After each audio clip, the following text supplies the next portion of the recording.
Rajasthan police के social media platforms पर podcast की जो सीरीज हम आपके लिए लेके आ रहे हैं, उसकी एक नई कड़ी के साथ फिर हम आपके साथ में हाजिर हैं। और आज का ये जो संयोजन है, ये हमने एक विशेष टॉपिक पर आपके लिए किया है, और वो है एफआईआर, जिसे आप फर्स्ट इंफॉर्मेशन रिपोर्ट या प्रथम सूचना रिपोर्ट के रूप में जानते हैं।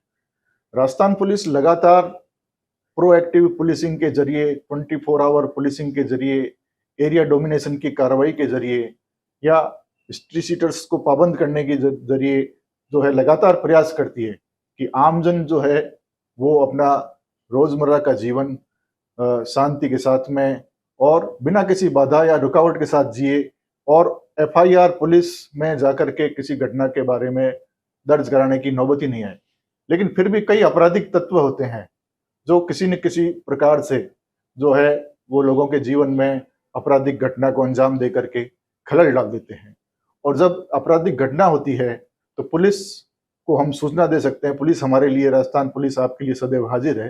लेकिन उस घटना की विधिवत जांच हो, उसका इन्वेस्टिगेशन हो, इसके लिए एफआईआर दर्ज कराना पहली कड़ी है, जिसमें हम तथ्यात्मक विवरण प्रस्तुत करते हैं और उसके आधार पर पुलिस पूरी शिद्दत से उन तथ्यों की जांच करते हुए आम जन को न्याय दिलाने के लिए जो है वो प्रयास करती है। तो इस विशेष पॉडकास्ट में आज हमारे साथ में विशेषज्ञ के रूप में हाजिर उपस्थित हैं आईजीपी विजिलेंस पुलिस मुख्यालय में श्री प्रफुल्ल कुमार जी। सर जो है वो 2001 का भारतीय पुलिस सेवा के बैच के अधिकारी हैं, और आप विभिन्न जिलों में एसपी के रूप में कार्यरत रहने के अलावा बीकानेर और उदयपुर रेंज में भी पुलिस महानिरीक्षक के रूप में अपनी सेवाएं दे चुके हैं। इसके अलावा anti anti terrorist squad ATS जो है, उसमें भी आप जो है आईजी के रूप में रहे हैं, और जोधपुर में पुलिस कमिश्नर के रूप में भी प्रफुल्ल सर ने अपनी सेवाएं दी हैं।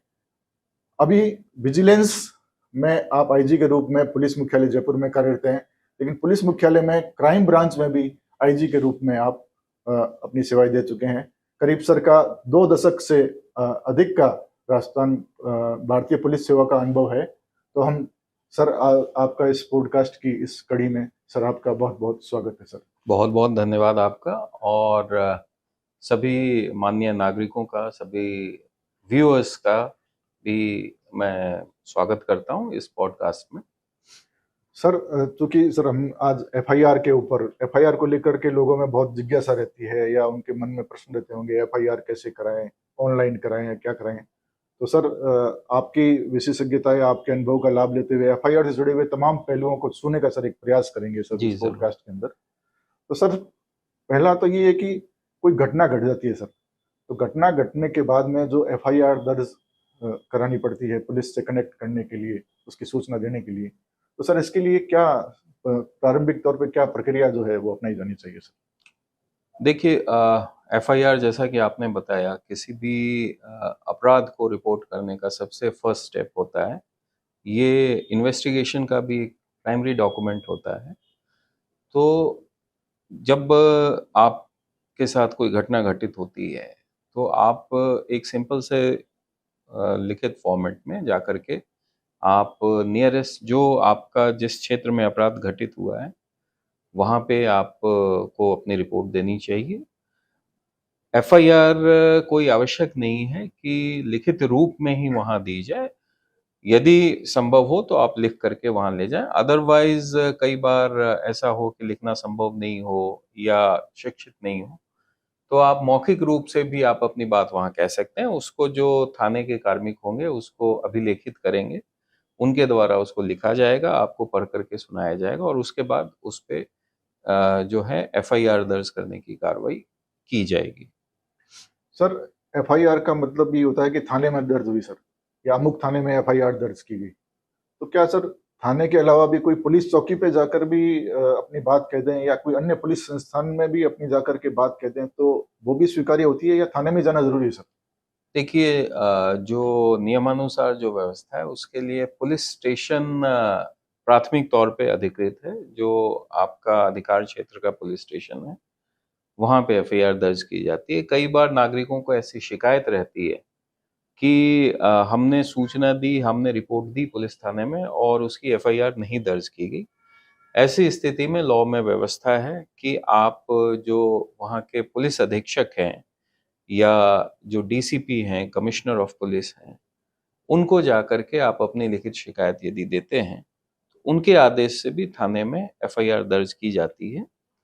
इसके अलावा पुलिस व्यवस्था से परे जाकर के भी नागरिकों को एक और एफआईआर दर्ज करने की सुविधा दी गई है कि यदि तमाम प्रयास के बाद भी उसे ऐसा प्रतीत हो रहा है कि उसकी रिपोर्ट नहीं दर्ज हुई है और संज्ञेय अपराध है, तो ऐसी स्थिति में वो कोर्ट के माध्यम से भी अपने आवेदन को कोर्ट को लगा करके उसमें एफआईआर दर्ज करा सकता है। हाँ, एक उसमें क्वालिफाइंग चीज़ ये ज़रूर है कि कोर्ट पहले खुद को संतुष्ट करेगी कि आपके द्वारा थाने में या वरिष्ठ अधिकारियों के माध्यम से एफआईआर दर्ज करने के सार्थक एवं जेन्युइन प्रयास किए गए हैं और किन्हीं कतिपय कारणों से यदि ऐसा नहीं हो पाया है, कोर्ट संतुष्ट होने पे कोर्ट के डायरेक्ट कर सकती है पुलिस स्टेशन को उसमें एफआईआर दर्ज करने। सर कई बार कोई ऐसी घटना घट जाती है कि कोई पीड़ित है, वो स्वयं जा करके थाने पहुंच करके और अपनी एफआईआर दर्ज कराने में उसकी स्थिति नहीं होती है, तो क्या इस स्थिति में उसके परिवार का कोई सदस्य एक सूचनाकर्ता के रूप में जाकर के ही उसके बिहाफ पे भी करा सकता है सर एफआईआर? जी हाँ, कई बार ऐसी स्थितियाँ उत्पन्न होती हैं कि जो व्यक्ति है, जो पीड़ित है, विक्टिम है, वो पुलिस स्टेशन जाने की स्थिति में नहीं है, वो घायल हो सकता है, भयाक्रांत हो सकता है। ऐसी स्थितियों में उसके बिहाफ पे जो सूचना करता है, जो उनके कोई रिलेटिव हो सकते हैं, उनके नज़दीकी नियरेस्ट जो उसके कस्टोडियन हैं, वो हो सकते हैं, तो उनके द्वारा इन्फॉर्मेशन एफआईआर जो है, वो थाने में दर्ज कराई जा सकती है। उसको बाद में हम जो विक्टिम है, उसके बयान से हम उसको कोरैबोरेट करते हैं। सर आपने बताया कि जैसे पुलिस थाने में जाकर के कोई अपनी लिखित में जो सूचना देता है, तो ये थाने में जो पुलिसकर्मी मौजूद है या जो उसके अधिकारी मौजूद हैं, वो उसको एफआईआर के रूप में उसको शेप देने में उसकी मदद करेंगे सर। तो एक सादे कागज पे लिखित में अगर अपनी सूचना देता है, तो वही एफआईआर के रूप में स्वीकार की जा सकती है। जी हाँ, सादे कागज़ पे लिखित जो शिकायत है, जो सूचना है, वो पर्याप्त है एफआईआर दर्ज करने के लिए। उसी को आपके साथ जो घटनाक्रम हुआ है, उस पूरे घटनाक्रम को आप विस्तृत रूप से और सिलसिलेवार रूप से लिख कर के आप ले जाएँ पुलिस स्टेशन में। साइन्ड होनी चाहिए, वो आवेदन आपके तरफ से साइन्ड होना चाहिए और जैसा कि मैंने पहले भी बताया कि यदि कोई अशिक्षित व्यक्ति है या लिखना नहीं जानता, तो वो भी मौखिक रूप से भी जाकर के अपनी बात को वहाँ कह सकता है। उस स्थिति में उसकी मौखिक अभिकथन को लेखबद्ध किया जा करके, उस पे उसका पढ़ करके, सुना करके साइन करवाया जाएगा और उसके बाद उसको एफआईआर में तब्दील की जाएगी। सर आप अभी ये भी जिक्र कर रहे थे संज्ञेय और असंज्ञेय अपराध, तो सर क्या दोनों की कैटेगरी किस प्रकार से सर भिन्न है, और इनमें क्या एफआईआर और रिपोर्ट का कुछ डिफरेंस रहता है सर?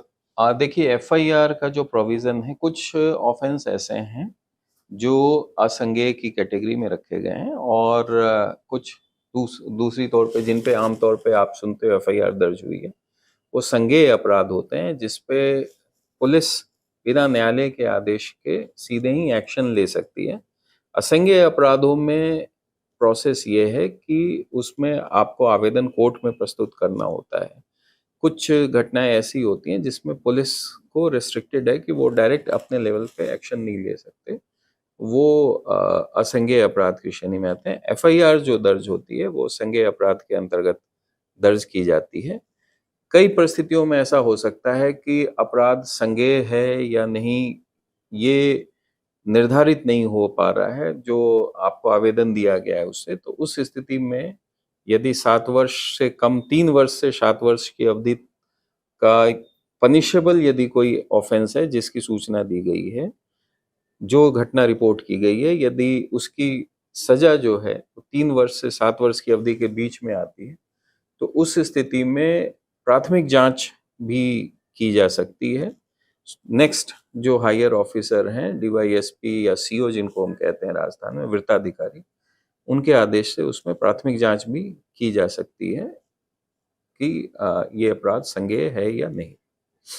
सर, तकनीक का नया दौर है, चीज़ें जो है ऑफलाइन से ऑनलाइन मोड पे आ रही है, तो एफआईआर के बारे में भी कहा जाता है सर, एफआईआर ऑनलाइन भी दर्ज कराई जा सकती है। तो अगर ऑनलाइन एफआईआर दर्ज कराएं तो सर क्या विकल्प उपलब्ध है, किस प्रकार कौन कौन से माध्यम से करा सकते हैं?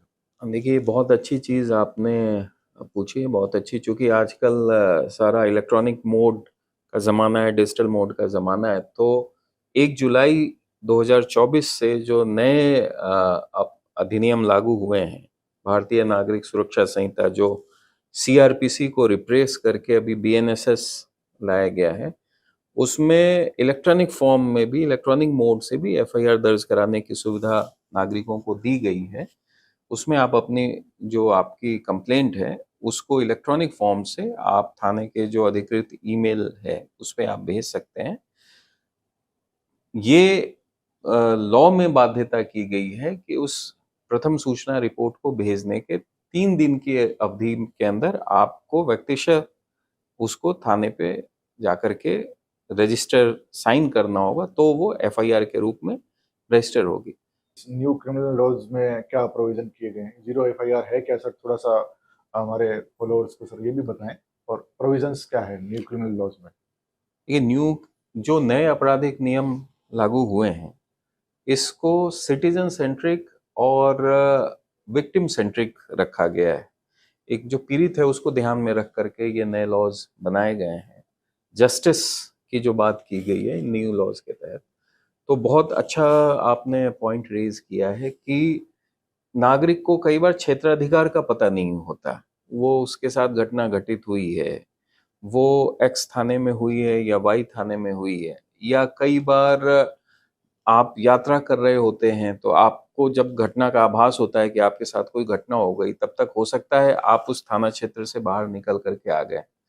कई बार ऐसी भी चीजें मीडिया में रिपोर्ट होती थी कि क्षेत्राधिकार की बात को लेकर के आपस में भी कई बार जो एफआईआर दर्ज सूचना करता थे, उनको एक थाने से दूसरे थाने भेजा जाता था। तो ये सारी चीजें ना हो, सूचनाकर्ता को तत्काल विधिक उपचार मिले, इसके लिए ये व्यवस्था की गई है कि जो प्रथम सूचना रिपोर्ट है, वो कोई व्यक्ति जहां ये उसको स्पष्ट नहीं है कि इसका क्षेत्राधिकार क्या होगा, या किसी कारणवश से वो उस क्षेत्राधिकार में अब जाने में सक्षम नहीं है तत्काल, तो वो अपने जो नज़दीकी पुलिस स्टेशन है, जो थाना है, वहाँ वो एफआईआर दे सकता है। जो सूचना प्राप्तकर्ता पुलिस स्टेशन है, उसकी ये ज़िम्मेदारी है कि वो इस चीज़ को वेरीफ़ाई करे कि घटना क्षेत्र कौन-सा है, अपराध क्षेत्र किस थाना अंतर्गत बनता है, और उस थाना को एज़ ज़ीरो एफआईआर जिसको हम कहते हैं, उस संबंधित थाने को ट्रांसफ़र करने की ज़िम्मेदारी प्राप्तकर्ता पुलिस स्टेशन की है। क्षेत्राधिकार के थाने में जाकर के उस फाइनल वो एफआईआर के रूप में तब्दील हो। सर, ऐसा भी होता है कई बार, पढ़ने को ऐसी खबरें मिलती है कि किसी ने घटना हुई नहीं और उसकी झूठी कहानी गढ़ ली, और पुलिस में जा करके गलत झूठी एफआईआर भी दर्ज करा देता है। लेकिन पुलिस तो पुलिस है सर, पुलिस तथ्यों पे जाती है, इन्वेस्टिगेशन करती है, तो पता चल जाता है इन्वेस्टिगेशन के दौरान की बात गलत निकली। तो सर, झूठी एफआईआर कोई दर्ज करा दें तो उसके खिलाफ क्या कार्रवाई हो सकती है, और इससे बचना चाहिए सर, क्या बताएं? देखिए, बड़ा दुर्भाग्यपूर्ण है कि कई दफ़ा ऐसी चीज़ें सामने आती है कि जांच के उपरांत घटना झूठी पाई जाती है, और जो बहुत सीमित संसाधन होते हैं पुलिस के, न्यायालय के भी, समय और संसाधन दोनों ही बहुत सीमित हैं। तो और जिस व्यक्ति के खिलाफ दर्ज कराई जाती है झूठी एफआईआर, उसको भी एक अलग तरह की पीड़ा से गुजरना होता है। तो इसके लिए मैं सभी को अवेयर करना चाहूँगा कि झूठी एफआईआर दर्ज कराने वालों के विरुद्ध जो दंड संहिता है, जो न्याय संहिता है, उसके अंदर सजा का प्रावधान भी रखा गया और कुछ अर्थदंड का प्रावधान भी रखा गया है, तो ताकि इस पूरी प्रक्रिया का दुरुपयोग ना हो सके। सर, एक शब्द जो है वो मीडिया रिपोर्ट्स में पढ़ने को मिलता है, काउंटर एफआईआर। काउंटर एफआईआर सामान्यतः यही सर कि एक पक्ष ने एक तरीके से घटना को डिफाइन करते हुए अपनी रिपोर्ट दी, जी। दूसरा पक्ष उसके विपरीत सर दे देता है। तो क्या सर जो पुलिसिंग टर्म्स है या पुलिसिंग मैनुअल्स में ये काउंटर एफआईआर कोई ऑफिशियल टर्म है या सिर्फ ये प्रचलन की बात है सर? नहीं, काउंटर एफआईआर ऐसी कोई वैधानिक कोई टर्म नहीं है। ये एक प्रचलित शब्दावली है। आम तौर पे कई दफ़ा ऐसा देखने में आया है जहाँ पे 2 पक्ष होते हैं, जो 2 पक्षों में झगड़ा हुआ है। तो एक पक्ष जो है एफआईआर दर्ज कराता है, तो दूसरी पक्ष भी अपनी ओर से अगर उसके साथ भी वो पीड़ित है, वो भी अगर व्यथित होता है, तो वो भी अपनी तरफ से एफआईआर दर्ज कराता है। तो बेसिकली एक घटनाक्रम से जुड़े हुए अगर 2 एफआईआर्स दर्ज हो रहे हैं, तो उसको आम बोलचाल की भाषा में हम काउंटर एफआईआर करते हैं। हालाँकि मैं क्लियर करना चाहूँगा कि चाहे एक घटनाक्रम से जुड़े हों या एक कड़ी से जुड़ी हुई 2 एफआईआर्स दर्ज हो रही हैं, 2 से ज़्यादा भी दर्ज हो सकते हैं।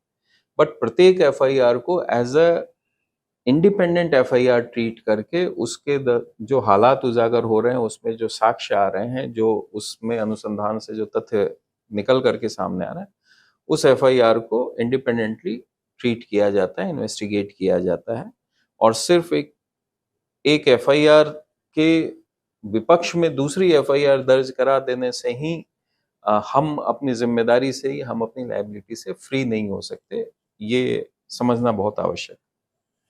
सर, कई बार लोगों के मोबाइल गुम हो जाते हैं, चोरी हो जाते हैं, तो वो परिवादी थाने पे जाता है सर।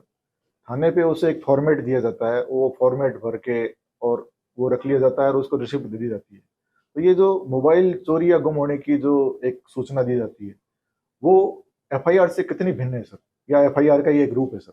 देखिए, इसमें आपने 2 शब्द यूज़ किए, चोरी होना और गुम होना।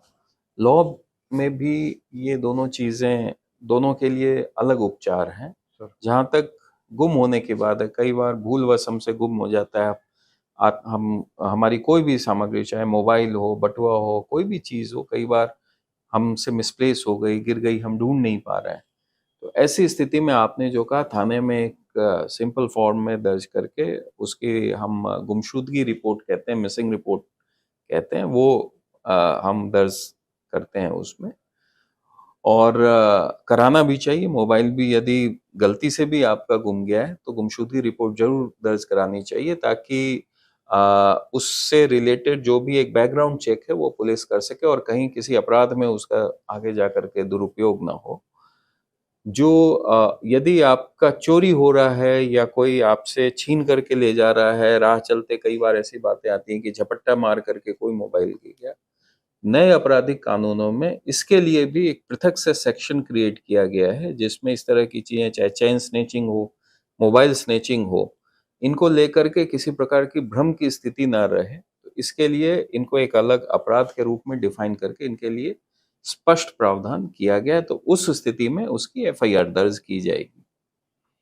सर, ये साइबर अपराध की बहुत घटनाएं होती हैं, तो उसमें 1930 एक हेल्पलाइन है, उसके ऊपर बहुत पॉपुलर हो गई है। जी, तो उस पे लोग जाके के अपनी सूचना दे देते हैं। जी, इसके अलावा CEIR.gov.in उस पे जाकर के भी कर सकते हैं। संचार सारथी जो पोर्टल है भारत सरकार का, उसमें भी एक कुछ चक्षु का लिंक आता है सर, सिटीजन सर्विसेज जी। में, उसमें भी किया जा सकता है।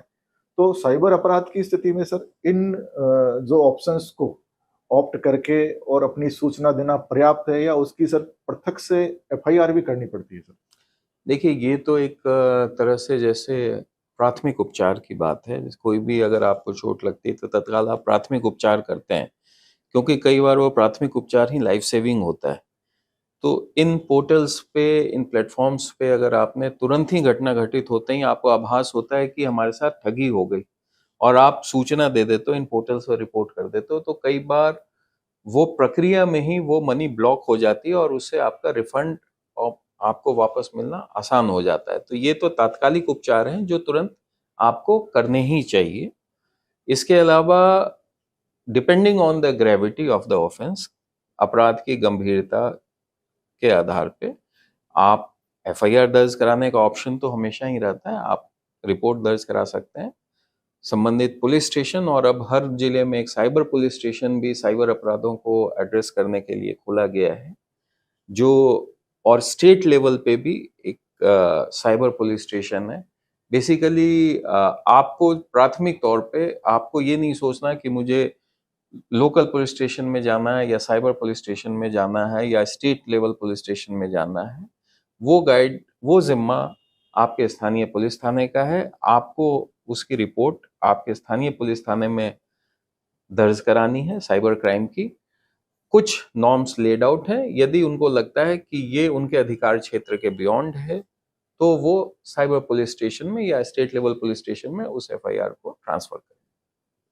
सर, कोई बड़ी घटना कई बार हो जाती है, तो बड़ी घटना होने पर पुलिस मौके पे पहुंचती है, तो उसमें क्या पुलिस खुद सो मोटो खुद एफआईआर दर्ज कर सकती है, या वो जो पीड़ित है उसकी मदद करके और उसकी एफआईआर दर्ज कराती है? सर, ऐसा भी होता है सर? देखिए, किसी भी घटना से जो विधिक उपचार, जो उसका जो लीगल, जो मैं कहूँगा आपको सॉल्यूशन लेने का जो प्रथम दायित्व जो है, वो तो पीड़ित व्यक्ति का है ही, कि जो भी व्यक्ति पीड़ित है वो अपनी एफआईआर दर्ज करा सकता है। कई बार ऐसी परिस्थितियां बनती है जहाँ पे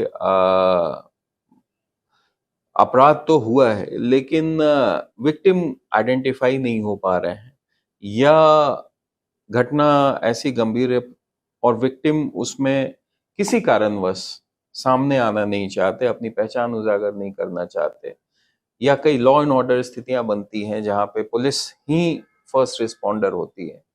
तो ऐसी परिस्थितियों में पुलिस के तरफ से भी अपनी जो जांच पड़ताल है उसके आधार पे कई बार एफआईआर दर्ज की जाती है। हालांकि ये लॉ एंड ऑर्डर को अगर हम छोड़ दें तो बाकी परिस्थितियों में एक एक्सेप्शनल परिस्थितियां होती हैं जिसमें पुलिस ने अपनी इंक्वायरी के आधार पर रिपोर्ट दर्ज करी है। होना यही चाहिए कि जो विक्टिम है वो आगे आए, पुलिस उनको संबल प्रदान करती है विक्टिम को प्रोटेक्शन दे करके। अगर वो किसी तरह के भय में है या किसी तरह के दबाव में है तो पुलिस की ये जिम्मेदारी भी है कि उसको असिस्ट करे, उस दबाव को चिन्हित करके उनके विरुद्ध जो कार्रवाई हो सकती है, विधिक कार्रवाई, वो करें और विक्टिम की एफआईआर दर्ज करवाई जाए। सर, कई बार कोर्ट के थ्रू एफआईआर दर्ज होती है, आपने पूर्व में सर इसका थोड़ा जी जिक्र भी किया है। सर, उसको जैसे इस्तगासा बोलते हैं सर, जी। ये इस्तगासे की प्रक्रिया का थोड़ा सा और कैसे प्लान, इस्तगासा किस परिस्थिति में ये दायर होता है, या इस्तगासे से एफआईआर कब दर्ज होती है सर?